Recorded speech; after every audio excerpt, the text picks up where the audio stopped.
And just a couple comments real quick. I bet her friend felt the same way as you. That's probably why the friend left shortly after.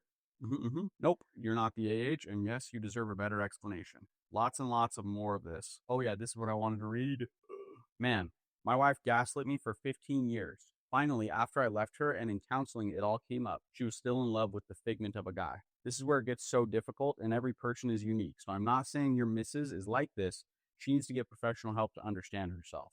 So my wife's ex cheated on her and got another girl pregnant, and then he married her. However, her ex was everything she dreamed of. He was taller, better built, better looking, could paint and play the guitar, and is generally a very talented dude. I, on the other hand, am not any of those things, but I am good at making money and being loyal and a provider.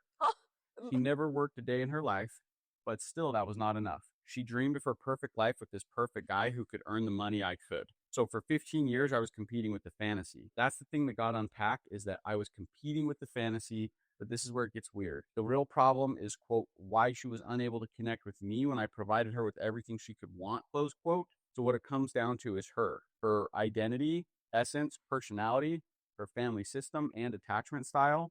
So the real reason she had a fantasy was to justify self-disconnection, as she is actually a dismissive, avoidant person, and because of who she is as a person and her upbringing, she just doesn't want to build a bonded relationship. She was much happier at just having a provider who expects nothing from her emotionally. At the time, I was anxious attachment. Avoidant and anxious people go together like frogs in a pond. So after much to and fro, I left her, and by goodness, 9 years is the best thing I ever did, was to leave somebody that didn't really care to have me as a person in her life. She did say on the last session when I said we were done, quote, you have ruined my life. In the whole 15 years, she never did anything without huge duress, trying to make me happy.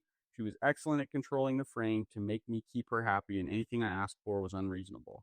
If any of this is ringing true, then you really need a lot of professional help to unpack the core of what a person is. And the core you have to get to is, what sort of relationship do they want, and what sort of relationship do you want? To be really clear, there's no wrong or right in any attachment style. It just has to work for both parties. I also don't like being with anxious, clingy partners or avoidant partners either, but it doesn't mean what I want is right. It's just what is right for me. Oh, I like that.